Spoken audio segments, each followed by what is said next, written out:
C'est le 1er mai. Bonne fête du travail à tous. Mesdames et messieurs, bonsoir et bienvenue dans ce journal. Voici les sommaires.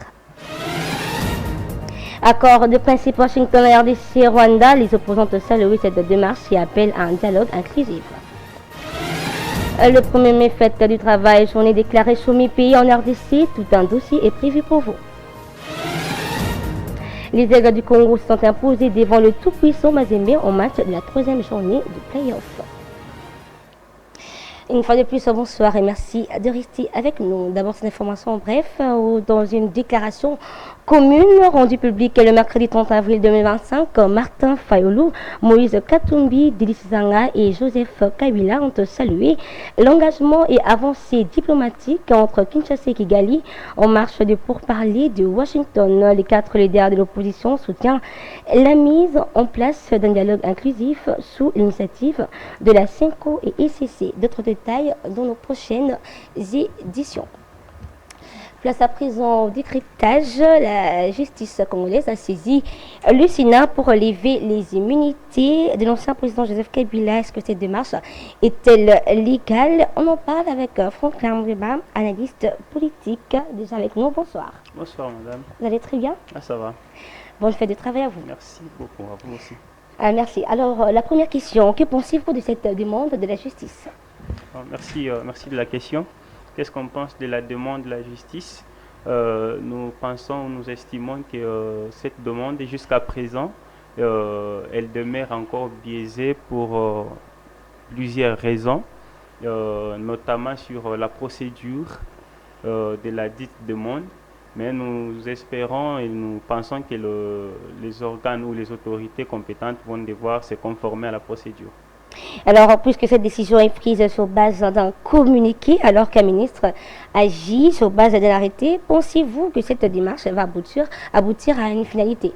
Alors, d'abord, ce qu'il faut retenir, c'est que le ministre de la Justice Oui. n'est pas celui qui coordonne la procédure des enquêtes, mais seulement il peut procéder à donner de grandes lignes, Okay. mais sans pouvoir donner des injonctions sur l'enquête. Alors, si aujourd'hui il estime qu'il faudra poursuivre, lever les immunités pour poursuivre, il faudra rappeler au ministre que cette procédure ou cette façon de mener les choses n'est pas légale. Mais alors que certains franges de la classe politique perçoivent cette démarche comme motivée politiquement, est-ce que ces poursuites ciblent sélectivement certains individus ou groupes politiques? Alors, d'abord, ce qu'il faut retenir, c'est que lorsqu'on veut lancer une procédure judiciaire contre une personne, il ne faudra pas que la politique puisse avoir de l'ampleur sur ça. D'abord, de un, celui qui est aujourd'hui ou qu'on veut poursuivre aujourd'hui est un sénateur.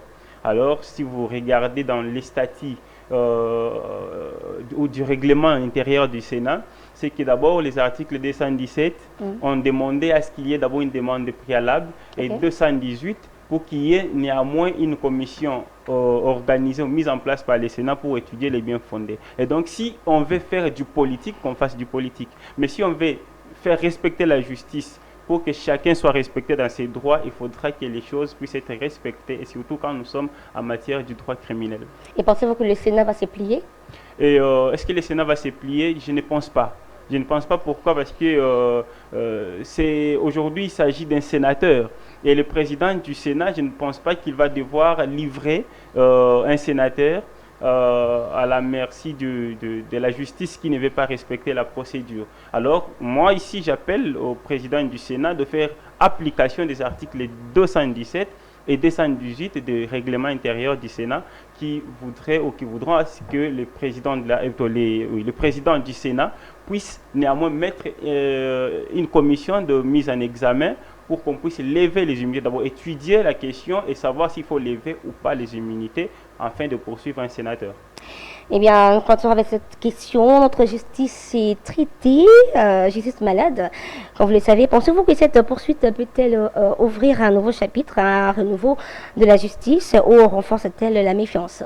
Alors, chaque décision de la justice doit être considéré comme une jurisprudence de principe. Ok. Alors, et lorsque vous voulez donner de décision de la justice ou vous voulez mener la justice dans ce sens-là, sachez que vous êtes en train de laisser de mauvaises décisions qui pourront être considérées comme des jurisprudences. Parce qu'aujourd'hui, si on s'est dit que oui, on est fort, on veut faire ce que bon nous semble sans respecter la procédure judiciaire, et bien demain, la génération pourra aussi prendre l'exemple de vos décisions et le pays ne va pas évoluer. Sachez ou retenez aujourd'hui que la justice élève une nation et cette élévation-là, c'est fait que par des acteurs qui font respecter la procédure, qui font respecter la loi et la faire appliquer normalement. Alors, un dernier mot à ce sujet? Alors, un dernier mot, moi, ce que je vais demander, c'est au président du Sénat de faire application, comme le président de l'Assemblée nationale a le faire, de faire application des articles 217, des articles 218 et 107 de la Constitution, pour qu'on puisse néanmoins mettre en examen la procédure relative aux poursuites du sénateur Joseph Kabila. Qu'on ne puisse pas s'acharner, ce n'est pas du politique, si néanmoins la justice estime qu'il y a de preuves tangibles et irréfutables pour mettre Kabila devant la justice, qu'on les fasse, mais tout en respectant la procédure. Merci beaucoup, Maître Franklin, de respecter ou d'honorer notre invitation. Merci, c'est moi qui vous remercie. Et puis nous continuons ce journal avec cette actualité, les RDC qui célèbre ce 1er mai la journée internationale du travailleur en mettant l'accent sur les conditions du travail. Plusieurs activités ont été organisées à longueur de cette journée dans la capitale. Le point avec Divine Kaoubo. La journée nationale du travail, célébrée chaque 1er mai, est une fête légale en République démocratique du Congo, y compris à Kinshasa. Elle est instituée comme jour férié officiel donnant droit du repos sans perte des salaires sur l'ensemble du territoire national. Cette fête du travail est également dans de nombreux pays en mémoire de lutte des ouvrières pour les meilleures conditions du travail. La journée est inscrite dans la liste de jours fériés légaux fixés par l'ordonnance numéro 14-01-010 du 14 mai 2014. Cette ordonnance énumère le jour férié légaux, parmi lesquels figure la date du 1er mai, fête du travail. La célébration du 1er mai en République démocratique du Congo est souvent marquée par de manifestations syndicales et des revendications sociales, reflétant les préoccupations de travailleurs congolais. Par exemple, en 2006, des syndicalistes ont profité de cette journée pour donner la précarité du travailleur congolais et réclamer l'amélioration de conditions salariales de fonctionnaires de l'État. La journée nationale du travail est une date importante dans le calendrier congolais, symbolisant la reconnaissance de droits des travailleurs. Toujours dans ce même registre, Apollinaire Timalanga, avocat de son État, était aux installations de Mission TV pour nous parler sur les droits du travailleur. On écoute. Les fondamentaux du droit existent, mais en jouir, il faut les connaître. Parce que quand on ne connaît pas ces droits, on vit, mais quand on tombe dans l'infraction punissable, c'est en ce moment qu'on se rendra compte que il y a le droit qui existe. Voilà pourquoi un principe général qui dit nul est censé ignorer la loi. Il est vrai que dans le secteur des travailleurs, la loi existe. Nous avons deux catégories de travailleurs, ceux du domaine public et ceux du domaine privé. Ceux du domaine public sont bien cadrés, bien recadrés, bien structurés, bien organisés. À telle enseigne, on est en train même de réadapter juste la fonction publique pour que le personnel public soit correctement pris en charge et que cette valeur-là puisse... Parce qu'il faut que dans un pays, que les gens sentent que ceux du domaine public sont bien traités. Ce qui est en train de se faire. Mais dans ceux du domaine privé se sentent par moments abandonnés. Ça dépend de la catégorie de la structure privée. Il y a certaines structures qui prennent correctement en charge le personnel, mais d'autres n'en font pas autant. C'est ce qui fait que ceux-là se sentent abandonnés. Mais il est vrai que pour qu'on soit personnel, on est passé par un contrat. Lequel contrat a permis à ce que l'un et l'autre soient d'accord. Nous devons d'emblée commencer à éveiller la conscience du personnel pour savoir la nature du contrat dans lequel on s'engage. Restons dans ce même registre. La rédaction de Mission à la télévision a sensibilisé autour de la dite célébration. Pas de jour férié pour la presse. Les journalistes de votre chaîne ont répondu au travail ce 1er mai 2025. Comme d'habitude, Elohim Zéléoka. C'est une journée chômée payé, mais pas pour le journaliste de Misunga Télévision, émettant sur TNT Canal 50, qui célèbre cette fête de travailleurs aussi bien avec un rythme de travail rigoureux. Le travail est très bien organisé. On commence par le conseil de rédaction, comme vous nous avez trouvé ce matin, où il y a des sujets qui sont justement émis, où il y a des réflexions qui sont débattues, des sujets qui sont débattus, des réflexions qui sont vraiment émises, et on tourne autour de ça pour qu'à la fin, on produise un journal. Réputée comme une journée de lutte pour le droit des travailleurs, Sharon Oumba, journaliste, appelle les travailleurs à la persévérance. Aujourd'hui, c'est une grande journée pour nous les travailleurs. J'encourage toutes les personnes qui travaillent. Je vous jette des fleurs de continuer à travailler et avec le travail, nous ferons des exploits. En ce jour du travail, quelle perception pour la profession du journaliste soumis à la recherche de l'information? Nous célébrons notamment le journalisme, c'est un métier noble, teinté de beaucoup de difficultés. Moi je crois que c'est l'occasion pour nous de rendre de vibrants hommages aux journalistes à travers le monde pour ce travail aussi à la recherche, à la vente de l'information. C'est autour de cette table appelée la rédaction que tout se prépare afin de le proposer à leurs téléspectateurs. Bouclons ces chapitres avec les Quinois qui ont salué également cette journée de fête des travailleurs à travers l'ensemble du pays, et ils appellent également à l'entreprise en charge. Je vous propose de les écouter au micro de Kevin Kabala et Ted Mouyaya. C'est une journée qui me met au centre et qui me rappelle que je devrais réfléchir et parce que moi j'aborde cette question différemment. Et je me dis que au-delà du fait que je peux être travailleur, je me pose aussi la question pour dire qu'est-ce que moi je vais laisser? Est-ce que je vais seulement travailler pour l'État alors que, étant jeune, je peux aussi avoir la possibilité de créer. Donc étant jeune, je vois vraiment différemment les choses et je me dis que cette journée est un moment pour moi de pouvoir réfléchir sur comment je peux aussi impacter le monde à travers bien sûr l'entrepreneuriat. Il serait mieux que les jeunes puissent prendre conscience, au lieu de s'attendre toujours à travailler au bureau.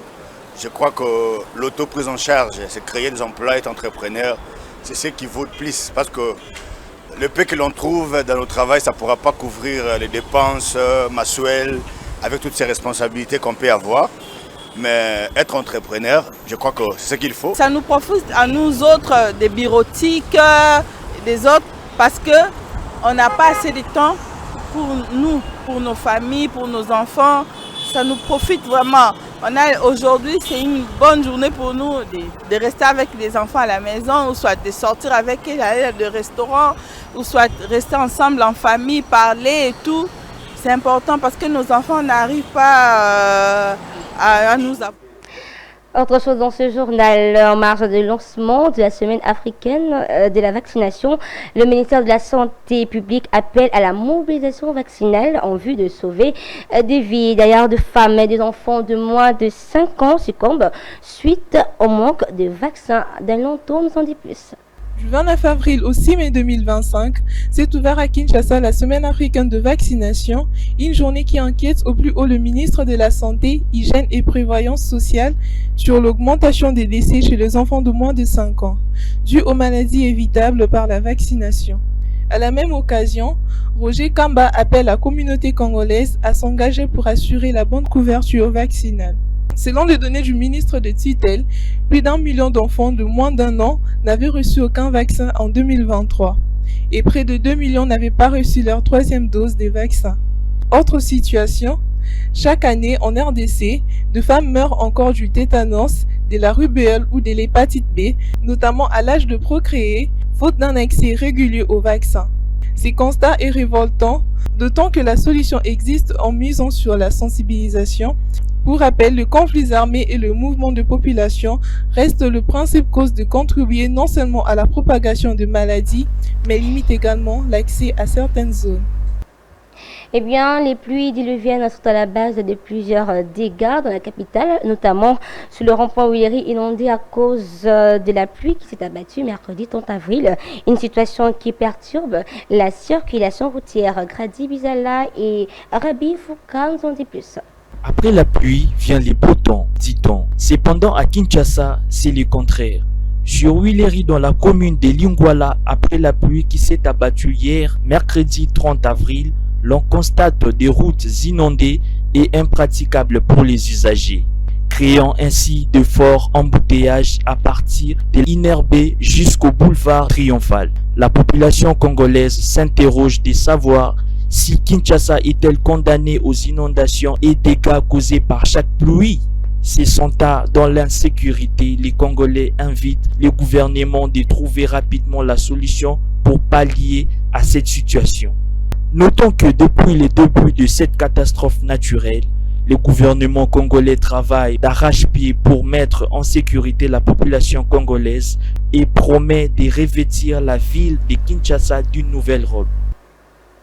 Et en sport, en championnat national, les Aigles du Congo se sont imposés devant les Corbeaux du tout-puissant Mazembe sur le score de 3-1 en match de la troisième journée du play-off le mercredi 30 avril au stade des Martyrs. Lionel Smith Ngolo pour les détails. David Biloko, 12e et 75e minute, et Glody Kikwama, 21e, était le buteur des Aigles du Congo. Quelle complémentarité! Le deuxième but! Tandis que Patrick Mangoulou, 51e minute, a réduit le score pour le Corbeau de tout-puissant Mazembe. Le centre au premier poteau, la réduction du score, et la suite sera complètement folle. Dit aux joueurs qu'il ne fallait pas penser que c'était le TP Mazembe, qu'il fallait continuer à jouer notre jeu. Nous, on a dit les 3 points sont importants, on l'a encore rappelé hier, 3 points sont importants avec n'importe quelle équipe. Nous, on recherche les 3 points, on ne recherche pas de gagner contre Mazembe ou contre une équipe. Nous, c'est les 3 points qu'on veut. Donc, on n'aurait pas gagné ici, on aurait gagné la semaine prochaine. Pour moi, ça me dérangerait. Les 3 points, c'est 3 points qu'on le prenne ici ou qu'on le prenne à Lubumbashi, c'est la même chose. Ceci indique évidemment la première victoire des Samouraïs enregistrée devant le Corbeau de Mazembe. En désaison, on note la belle victoire des Aigles du Congo devant l'ASV Club, Saint-Éloi Lupopo, DSMP, AS Maniema Union et l'OC Renaissance du Congo. Au classement, les Aigles du Congo restent en tête avec 9 réalisations en 3 sorties et l'AS Maniema Union fait le parfait parcours jusque-là avec 9 points comptés. Les Saint-Éloi Lupopo pour compléter le podium avec 6 points. Donner la balle à son coéquipier, c'est un caviar. Place à présent à la revue de presse.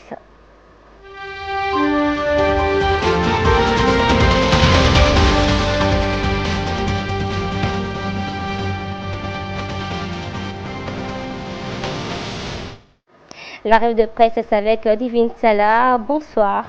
Bonsoir Naomi Mukongo, bonne fête. Bonne fête de travail à vous aussi. Bonsoir à tous les téléspectateurs de Missunga Télévision. Et voilà, la première sélection, c'est avec l'ACP qui titre à sa une la fête du travail à l'Équateur. La réforme syndicale du secteur sanitaire réclamée.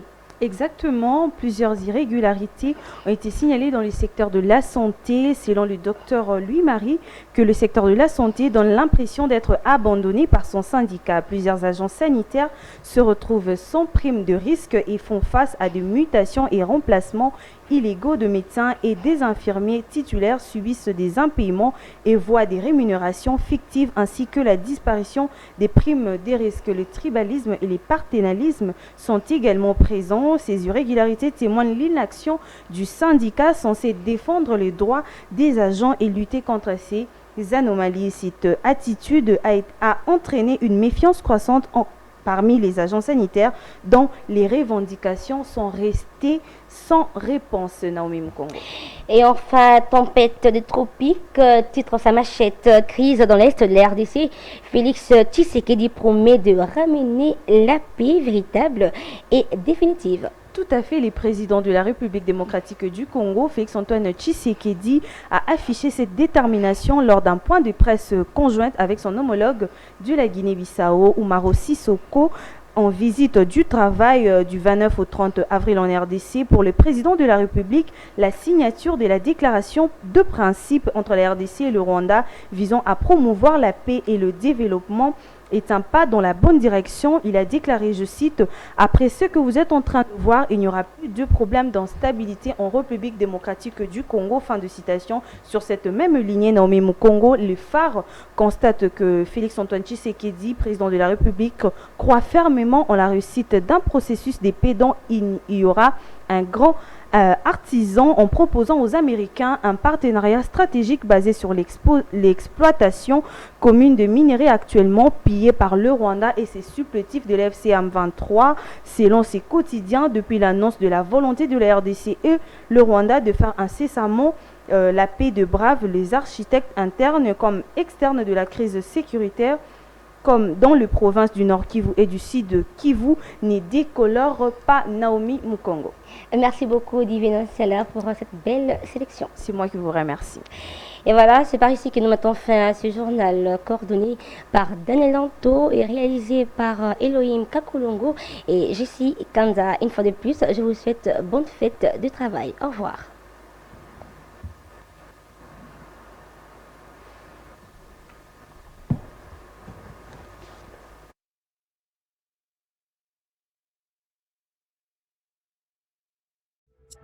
Thank you.